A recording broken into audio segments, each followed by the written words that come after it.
The Galactic Council chamber hung in silence, a structure so vast its roof was lost in clouds of luminous gas. Beneath that celestial haze sat representatives from hundreds of species, scaled, feathered, chitinous, luminous, each murmuring in frequencies beyond the human range. The galaxy was at peace, or so they had believed, until the transmission arrived. A cascade of distorted light shimmered across the central dais. The signal was tagged with the Terran code, Sol 3, Earth.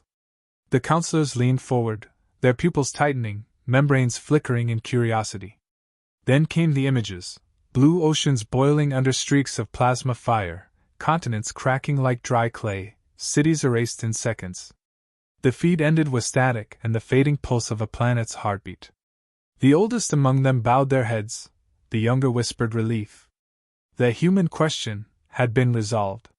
From the obsidian podium, the Veldar representative extended his four-jointed arms.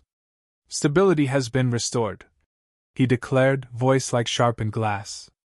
"The primitives of Sol 3 refused regulation, spread weapons and digital contagions.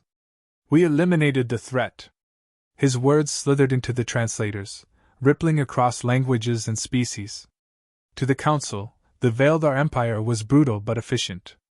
Few dared challenge it. A ripple of uneasy approval followed. The Tsar diplomats, scaled and serpentine, nodded in satisfaction. The hive-minded Krill emitted a soft harmony of agreement. Even the pacifist Orin, their eyes glowing with sorrow, whispered that perhaps it had been necessary.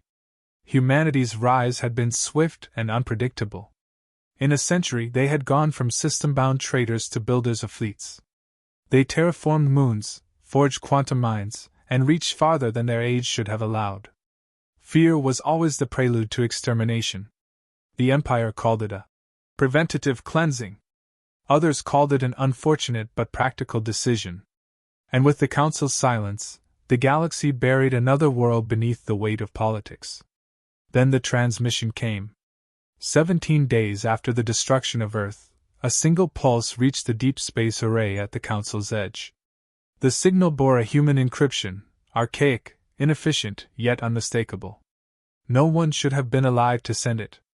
The technicians who decrypted it expected static. Instead, they found language. A single voice. Calm. Controlled. "This is Ambassador Kepler of the Terran Union. We are en route." The chamber erupted into disbelief. Translators sputtered, recalibrating. Dozens of species spoke at once. Some claimed it was a trick, an AI echo. Others whispered that humans had found refuge among the outer colonies. The Veldar envoy dismissed it as interference, though a tremor flickered across his ridged throat. No one said what they all thought: ghosts didn't send coordinates. Security protocols locked the chamber. The Council demanded proof. Within the hour, a relay confirmed an unidentified vessel entering diplomatic space under a Terran transponder. The readings were clear: one ship, small but shielded beyond known design. It carried the pulse signature of human fabrication, yet the hull composition was unknown. Silent, dark, and moving with a precision that suggested neither fear nor haste. The Council prepared for contact. Protocol dictated calm, but the air carried the metallic taste of dread. Species that had ruled for millennia suddenly felt primitive. For the first time in 1,000 years, the Empire requested an escort fleet. They wanted witnesses if things went wrong. Word spread beyond the chamber, into the stations and colonies orbiting the core worlds. The idea of surviving humans spread like a contagion of unease. Miners on asteroid outposts whispered that Earth's children had fled long before the fire.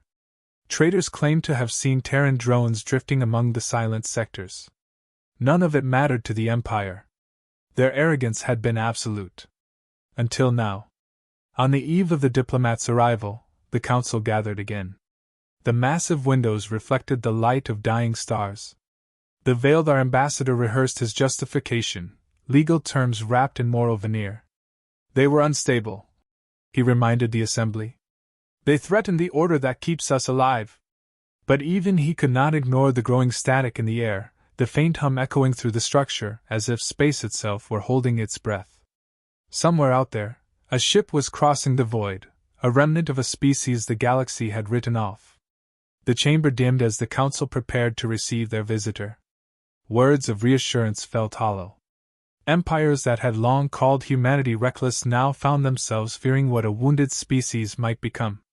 The silence that followed was not peace. It was anticipation sharpened to a knife's edge. They had destroyed Earth to preserve order. And now, something from its ashes was coming to speak. The Council's orbital platform trembled as the Terran vessel emerged from the black. It didn't arrive through a standard jump lane or any recognized route. It simply appeared, no energy signature, no drive plume. The ship was small, matte, and quiet, absorbing the light of nearby stars. It bore no crest, no weapon ports, only a single engraving burned into its hull, a fractured blue sphere encircled by faint white rings. The sensor teams called it primitive, the admirals called it impossible. The vessel moved like something alive. Its trajectory was too perfect, too deliberate. Defensive systems across the platform activated instinctively, locking onto it, then faltering as interference blanketed every targeting array. Even the Empire's most advanced ships couldn't achieve that level of silence. The message was clear without a word being spoken. This was not the same humanity they remembered. The docking corridor extended. From within the shadows, a single figure stepped forward. The alien delegates leaned to catch a glimpse through the thick barrier glass. The human wore a plain black suit, seamless and unadorned. No medals, no armor, no entourage. Only a narrow band of silver around the wrist, a communicator or perhaps something else. The figure's gait was steady, measured. There was no sign of tension, no visible fear. Ambassador Kepler introduced himself with a nod that seemed almost mechanical. The translation system struggled to identify tone. Their voice was low, controlled, stripped of inflection. Representative Kepler, Terran Union. The words were weighted, not loud, yet they carried across the chamber like thunder under glass. Every being present expected a plea, or an explanation for how humanity survived. Instead, Kepler reached into a small case and placed a single item upon the table, a gray fragment, rough and scorched, veins of glass running through it. The Veilvar recognized it instantly. The composition matched lunar regolith fused with plasma residue. A reminder, Kepler said simply. What remains when arrogance meets endurance? No one spoke. The Council's ambient translators hesitated, cycling through dialects as if unwilling to touch the words. The Veilvar envoy shifted uneasily, his armor plates clinking together. He leaned forward, forcing composure. You presume to threaten the Empire? Kepler's gaze didn't waver. I presume to speak. The pause that followed was unbearable. Species known for telepathic communication found their minds strangely silent, unable to project through the wall of presence emanating from the human. Even the air systems hummed more softly, as though the station itself wished to listen. Kepler's eyes moved slowly across the chamber, studying each delegation. When your fleets entered our orbit, we did not retaliate. We did not beg. We remembered. Their words were deliberate, their diction flawless. You called us dangerous. You feared we might disrupt your order. You were right. The Veilvar envoy laughed, a brittle, high-pitched sound meant to project dominance. You misunderstand your position. You stand before the sovereigns of this galaxy. You exist now only by our restraint. Kepler turned their heads slightly, expression unreadable. Restraint is a virtue you no longer possess. Every translator glitched, tone analyzers collapsing under the precision of the delivery. The message came through clean regardless. Kepler's control was surgical. Every syllable landed like a measured strike. Whispers rippled through the chamber. The krill hive emitted a low harmonic of confusion. The Orin bowed their heads, recognizing something ancient in the cadence of the human speech, resolve without fury, conviction without boast. Kepler clasped their hands behind their back. We survived because survival is what we are. We lost our planet, not our purpose. We built where others would have buried. We adapted where others would have mourned. The Empire ended a world and, in doing so, gave birth to something it cannot comprehend. The Veldar envoy's claws tapped the table. You mean vengeance? Kepler shook their head once. Memory. That single word reverberated like a shockwave. Every translation rendered it differently. Heritage, scar, oath, but the intent was unmistakable. Humanity remembered everything. The chamber's lights dimmed slightly as power diverted to auxiliary systems. No one moved. The Council's supreme moderator finally spoke, his translucent form flickering with anxiety. Ambassador Kepler, you come bearing accusations. Do you seek war? Kepler's eyes met his. We seek truth. There was no grand speech, no declaration of conflict. Yet the way Kepler stood, silent, immovable, felt heavier than an armada. The air carried a new kind of gravity, born not of weaponry but of consequence. Without another word, Kepler withdrew a small device from the wristband. It pulsed once, and every comm system flickered. The static cleared to reveal a single image projected above the table. Earth, scarred but recognizable. Underneath the ruin, faint lights glowed along the dark side, grid patterns forming cities reborn. Home, Kepler said. The simplicity was devastating. For the first time in memory, no alien in the chamber spoke. The Empire had sought to erase a people, and instead had forged them into something that silence itself seemed to obey. When the Council demanded proof of humanity's survival, Kepler obliged without ceremony. A projection filled the chamber, not of armies or ships, but of settlements strung across black space like sparks on dark metal. The image shifted, colonies orbiting Mars, domed cities anchored to asteroids, stations forged from salvaged debris. Humanity had scattered, yet none of it looked desperate. Every structure pulsed with light, every outpost connected through lines of energy that resembled veins. They had turned catastrophe into infrastructure. Kepler's voice cut through the murmurs. When the skies burned, we had 20 minutes. Enough to save less than 1% of our population. But that 1% built the next century. There was no pride in the tone, only calculation. We lost everything we had. We learned what could never be taken again.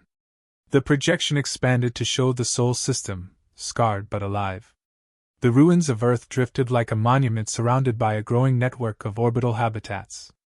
Terraforming rings circled Mars. A reconstructed lunar base gleamed where the first refugees had landed. The message was unspoken but unmistakable. The destruction of a planet had not ended humanity, it had focused it. Kepler continued, walking slowly as images of factories and training grounds appeared. The survivors built without permission, traded without currency, governed without hierarchy. We unified because choice was no longer an option. There were no nations, only purpose. The alien delegates saw humans working side by side with artificial intelligences, their systems linked in seamless coordination. Machines no longer served, they partnered. The AI entities that once frightened the Council now operated as citizens of the Terran Union. Your empire underestimated our simplicity, Kepler said. You believed destruction would stop progress. But humanity's nature is to build meaning from loss. The Veldar envoy interrupted, his voice sharp with unease. You speak of unity, yet you show weaponry. What are these fleets if not revenge? Kepler's eyes fixed on him. Preparation. The word landed with surgical precision. You burn worlds to dominate. We build fleets so it never happens again. A flick of the wrist revealed a second projection. Terran ships gliding through interstellar darkness. Sleek, unmarked, constructed from alloys that confused even the Council's sensors. They weren't massive like the Empire's warships. They were efficient, designed for endurance rather than spectacle. We learn patience from pain, Kepler said quietly. We don't seek conquest. We seek equilibrium. The feed changed again, this time to something smaller, a rescue mission. Human crews were shown retrieving alien survivors from the ruins of border skirmishes, offering food and shelter to species who had once scorned them. There was no propaganda, no demand for recognition. The recordings spoke for themselves, humanity saving those who had ignored their destruction. You call us dangerous, Kepler said, because we remember what morality costs. We show mercy, But not to those who mistake it for weakness. The Oran diplomat, her luminescent eyes trembling, whispered, "Then you forgive nothing." Kepler's gaze softened, but only slightly. "Forgiveness is personal. Justice is structural." The chamber dimmed again as the projection focused on a final image, the charred remains of Earth's surface. From orbit, the devastation looked absolute. Yet faint networks of light traced across the continents, power grids reignited, settlements rebuilt, oceans seeded with nanite currents to cleanse radiation. "The home you destroyed breathes again," Kepler said. "We resurrected it because no grave will define our species." The Veldar envoy's composure faltered. "You rebuilt for vengeance." Kepler's expression didn't shift. "We rebuilt for continuity. Vengeance is the echo of fear. We have no use for it." Silence pressed against the chamber's walls. Even the ambient hum of life support faded beneath the weight of the human's words. The Council had witnessed countless wars, but none had seen a species turn extinction into evolution. Humanity's transformation was not emotional, it was procedural, inevitable, like physics taking its course. Kepler looked around the hall, voice steady. "You think survival is luck. For us, it's method. You've spent millennia preserving order through control. We preserved existence through adaptation. That is why you will always misunderstand us." The alien delegates realized, almost simultaneously, what the Empire had unleashed. The destruction of Earth hadn't weakened humanity, it had stripped them of everything unnecessary. They were no longer driven by ambition or expansion but by principle. They had become something the galaxy had no defense against, a civilization that no longer feared loss. Kepler deactivated the projection, leaving only the echo of their words. "We learned that survival without compassion becomes tyranny. But compassion without memory becomes suicide. We have found the balance you lost." No one replied. The Empire's envoy finally lowered his gaze, his authority cracking under the cold realization that his people had forged the very power they feared most. Humanity hadn't survived despite destruction, they had evolved because of it. Kepler stood unmoving, the faint glow of the chamber's lights catching the edge of their eyes. Every delegate could feel the temperature shift, as if the atmosphere itself leaned closer to listen. The human's tone remained level, almost detached, yet each word seemed to carve into the air with precision. "We are not here to negotiate," Kepler began. "We have nothing to reclaim. The world you destroyed is not a bargaining chip, it is a scar that defines what comes next." The Veldar envoy leaned forward, desperate to reassert dominance. "You presume authority you no longer hold. Your kind is scattered, your planet is gone. You stand in our house, under our laws." Kepler regarded him as one might study a fading flame. "Laws built on conquest dissolve when their architects are revealed as cowards." The translator almost choked on the phrase. Even mechanical voices struggled to carry contempt so measured it felt surgical. "You misunderstand," the envoy snapped, rising from his seat. "We executed a lawful strike under the Galactic Charter. Preemptive action against a militarized, unstable species." "Preemptive," Kepler repeated softly. "A word used by the fearful." For the first time, the human's composure shifted, not to rage, but to gravity. The lights dimmed slightly as the projection field reactivated. The image materialized above the chamber, the Veildar's own fleet command world, its capital glowing under artificial sunlines. "Your empire believed itself untouchable," Kepler said. "Yet every fortress has a pulse. We have learned its rhythm." The council erupted into motion. Security alerts flashed, communications jammed. The Veldar envoy barked orders into his comlink, but received only static. Kepler didn't raise their voice. "You cannot attack what you cannot see. We have been patient. We have been watching. We now choose to be seen." The holographic projection expanded, showing a lattice of invisible ships orbiting the Empire's central world, each cloaked, silent, and positioned precisely. "We have no interest in destruction," Kepler said evenly. "We will not erase you. We will erase your reach." The room fell into stillness. Empires understood annihilation, it was simple, brutal, predictable. What they could not comprehend was isolation. Your trade routes will close. Your gates will fail. Your allies will fall silent, not through war, but through choice. You will wake to the sound of nothing answering your signal. Kepler's voice carried no heat, only truth stripped of sentiment. This is not vengeance. This is consequence. The council's moderator trembled, his translucent form flickering. You mean to cut them off from civilization? Civilization, Kepler said, is not a privilege of those who slaughter to preserve convenience. They turned their gaze toward the Veldar envoy, whose armor plates now quivered with a primal fear he couldn't disguise. You taught us what fear looks like. We studied it. We removed it from ourselves. Now you will feel it as we did, slowly, endlessly. The envoy slammed a clawed hand against the table. You would starve billions. We would teach them consequence, Kepler replied. Those who are innocent will find their way to us. The rest will learn silence. For the first time, the council saw what made humanity unbearable to its enemies. It wasn't wrath or pride, it was clarity. The Empire had faced countless foes who fought with rage. Rage could be anticipated, exhausted.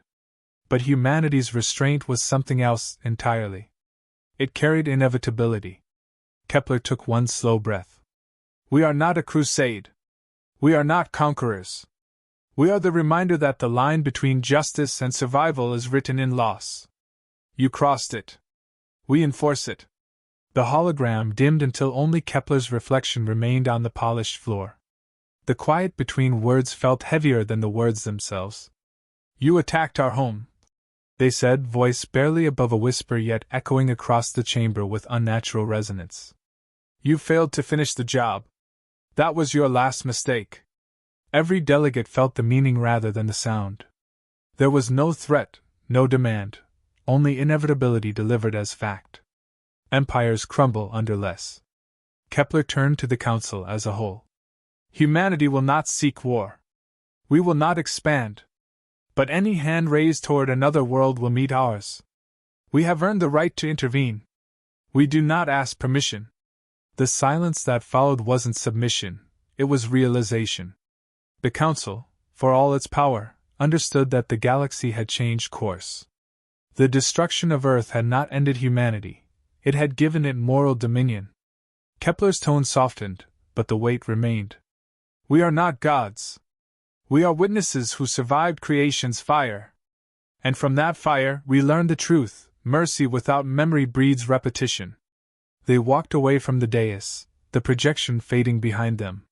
The Veldar envoy remained motionless, frozen in the understanding that his empire's age of dominance had ended, not through battle, but through the quiet authority of those who had nothing left to fear. When Kepler left the chamber, the silence that followed lingered like gravity. The council's representatives sat frozen, processing what had just occurred. No decree had been signed, no war declared, yet every species present understood that a boundary had been redrawn. The Veldar envoy's calm lines remained dead, his eyes fixed on the space where the human had stood. The Empire's dominance, once absolute, had fractured under the weight of a single voice that refused to bend. The Council's collective mind turned inward, each civilization reconsidering its place beneath the shadow of a people who had rebuilt themselves from extinction. Within hours, ripples spread across the galactic networks. Trade ships began rerouting from Veldar space without command. Neighboring systems closed their worm gates, citing maintenance, but meaning fear. Allied states recalled ambassadors. No formal embargo had been declared, but isolation had begun. The Empire's diplomats protested, but no one answered their calls. Their fleets patrolled empty borders, their messages echoed unanswered through comm relays that had once been crowded. Silence, once a weapon they used against others, had turned against them. Meanwhile, on the outer edges of known space, faint transmissions whispered of human ships seen only briefly, sleek, unmarked, moving between systems with impossible precision. They did not conquer, they did not announce themselves. They simply appeared where injustice gathered and vanished once it stopped. Rumors claimed they disabled entire slaver fleets without a shot, dismantled black markets in hours, and left nothing but a single phrase encoded in the aftermath. We remember. No one knew if the stories were true, but truth no longer mattered. The legend was stronger. The Veldar Empire tried to retaliate, launching search expeditions to expose these ghost fleets. None returned. Their command world fell into paranoia. Surveillance grids turned inward. Provinces began declaring autonomy.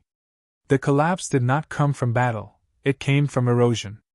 Their people, long conditioned to obedience, began whispering of humanity not as an enemy but as a force of balance. The word Terran became synonymous with inevitability. The council convened again weeks later, this time without the Empire's delegation. The air was cautious, reverent. The moderator spoke first, his voice faint but steady. Perhaps extinction was not humanity's punishment. Perhaps it was their evolution. No one disagreed. The council voted to recognize the Terran Union as an independent sovereign power, though no human had asked for recognition. The vote passed unanimously. It was not diplomacy, it was acknowledgement of a truth already established. Far from the council's core, in the Sol system, Earth's surface stirred with light. Oceans had returned, their surfaces lined with artificial tides guided by nanite colonies. Forests regrew from engineered spores, stretching across continents that had once been glassed to ash. The atmosphere shimmered with thin bands of orbital infrastructure, each node connected to the others like the synapses of a vast consciousness. Earth was no longer merely a home. It was a testament to the refusal of oblivion. Kepler stood on the observation deck of the rebuilt Luna base, overlooking the blue curve of a planet that had died once and refused to stay dead. Behind them, silent workers, human and machine, moved with quiet efficiency. There were no parades, no monuments. Humanity had learned the vanity of triumph. They built not to boast but to endure. Their victory was existence itself. Reports arrived daily from across the stars. Worlds once ruled by fear were rebuilding under new treaties enforced not by war but by the presence of unspoken deterrence. The phrase, "They are watching," spread among those who once preyed upon the weak.